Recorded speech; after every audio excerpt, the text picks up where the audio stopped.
দেশে একটার পর একটা ঘটনা ঘটেই চলেছে।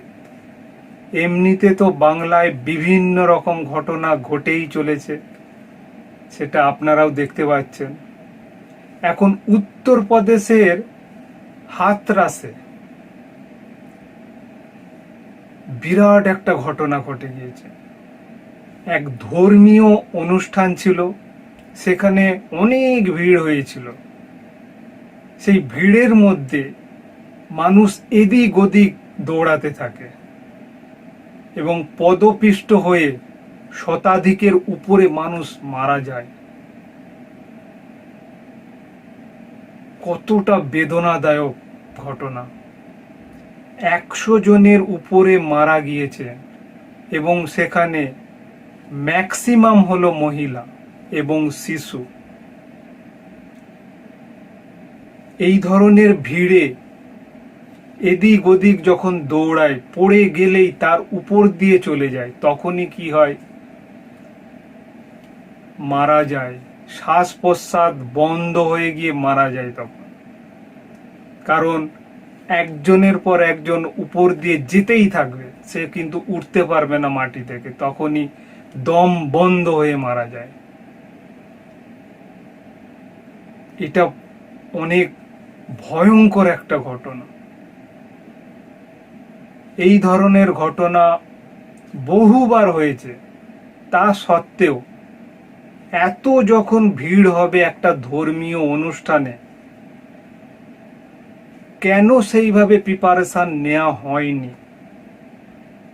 এটা তো প্রথম আঙুল উঠবেই। এত ভিড় হয়েছে, এত জমায়েত একটা ধর্মীয় অনুষ্ঠানে, সেখানে কেন একটা প্রিপারেশন নেওয়া হলো না? কোন পথ দিয়ে মানুষজনকে যেতে দেওয়া হবে, ক্লিয়ার করতে হবে মানুষজনকে, তাহলে এই ধরনের কোনো ঘটনা ঘটবে না। এই পরিকল্পনা কেন করা হয়? এই প্রশ্ন তো আসবেই এখন। কারণ এত জনের প্রাণ অনেক মূল্যবান, কেন যাবে? এত বড় একটা ধর্মীয় অনুষ্ঠান হচ্ছে, সেখানে কোনো পরিকল্পনা নেই, অনুষ্ঠান হলেই হলো। পরিকল্পনা কিন্তু দরকার। যে কোনো জায়গায় বেশি জমায়েত হলে তার একটা পরিকল্পনা করতেই হয়। যেমন আমাদের এখানে কলকাতায় দুর্গাপুজোর সময় প্রচুর ভিড় হয়, প্রচুর ভিড় হয়। সেইভাবে কিন্তু পরিকল্পনা করতে হয়। সেই পরিকল্পনা না করলেই এই বিপদ। এই কলকাতাতে কম ভিড় হয় দুর্গাপুজোর সময়, প্রচুর ভিড় হয়। সেই মাফিক রুট তৈরি করতে হয়। তো ওইখানে যখন এত ভিড় হয়েছে জানতে পারছে, তখন আগে থেকে কেন করলো না?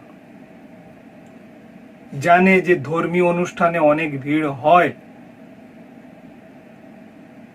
সেইভাবে কিন্তু রাস্তা তৈরি করা উচিত ছিল। এই পরিকল্পনা না করার ফলে এই এতগুলো প্রাণ চলে গেল। তাহলে এর জন্য দায়ী কে? অবশ্যই ওখানকার সরকার। কোনো পরিকল্পনা না করে এই ধরনের ধর্মীয় অনুষ্ঠান করছে।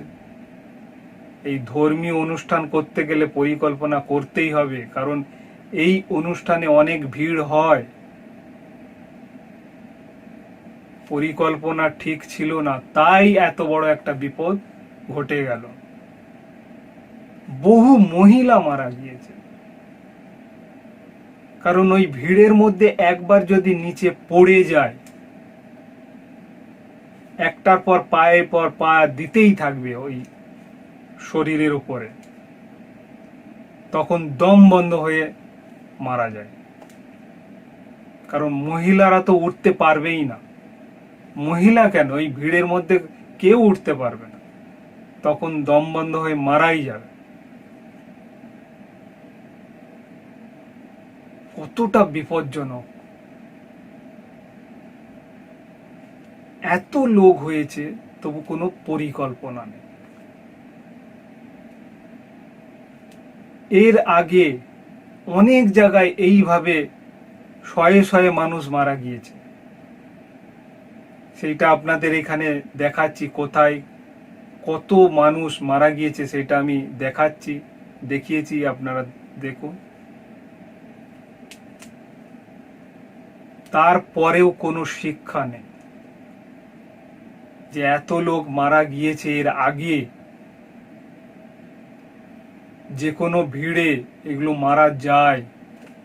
হুড়মুড়িয়ে এদিক ওদিক দৌড়াতে গেলেই কিন্তু এই বিপদটা ঘটে। তার জন্য প্রিপারেশন দরকার, একটা পরিকল্পনা, একটা রুট করা। এই রুট মার্চ না করলেই এই দুর্ঘটনা ঘটবে। এবং সেখানকার ম্যানেজমেন্ট ঠিক থাকতে হবে। এবার কি জন্য দৌড়াদৌড়ি করেছে মানুষজন, কিসের আশায়, কি ছিল সেখানে, সেটা এবার খতিয়ে দেখবে পুলিশ। দেখবে কি জন্য হুড়োহুড়ি হয়েছিল এটা। যাই হোক বন্ধুরা, এই উত্তরপ্রদেশের যে হাথরসে এই ভয়ঙ্কর একটা ঘটনা ঘটে গেল, তার জন্য তো অনেক অনেক খারাপ লাগছে, কারণ এতগুলো প্রাণ চলে গেল। এই প্রাণ তো আর ফিরে পাওয়া যাবে না। যাদের গিয়েছে তো তাদের গিয়েছে, তাদের বাড়িতে শুধু কান্নার রব। যাদের গিয়েছে তারা জানে। সত্যি খুব দুঃখনীয় ব্যাপার এটা, খুব খারাপ লাগছে যে এতগুলো প্রাণ একটা ধর্মীয় সভায় চলে গেল। যাই হোক বন্ধুরা, এই সম্পূর্ণ ভিডিওটাই আপনারা দেখলেন, এই জন্য আপনাদের অসংখ্য অসংখ্য ধন্যবাদ। আপনারা খুব সাবধানে থাকবেন। যে কোনো অনুষ্ঠানে যদি অনেক ভিড় হয়, সে ভিড় থেকে একটু দূরেই থাকার চেষ্টা করবেন। তাহলে যদি কোনো কিছু হয় সেখানে বাঁচার আশা থাকবে। কারণ খুব ঘন ভিড়ে সেখানে কিন্তু বাঁচার আশা থাকে না। প্রচণ্ড ঘন ভিড় খুব বিপজ্জনক। যে কোনো সভাতে, যে কোনো ধর্মীয় অনুষ্ঠানে এটা হয়। তাই সবাই একটু সাবধানে থাকবেন, আর ভালো থাকবেন, সুস্থ থাকবেন। এখানেই আমার ভিডিওটি শেষ করলাম। টাটা।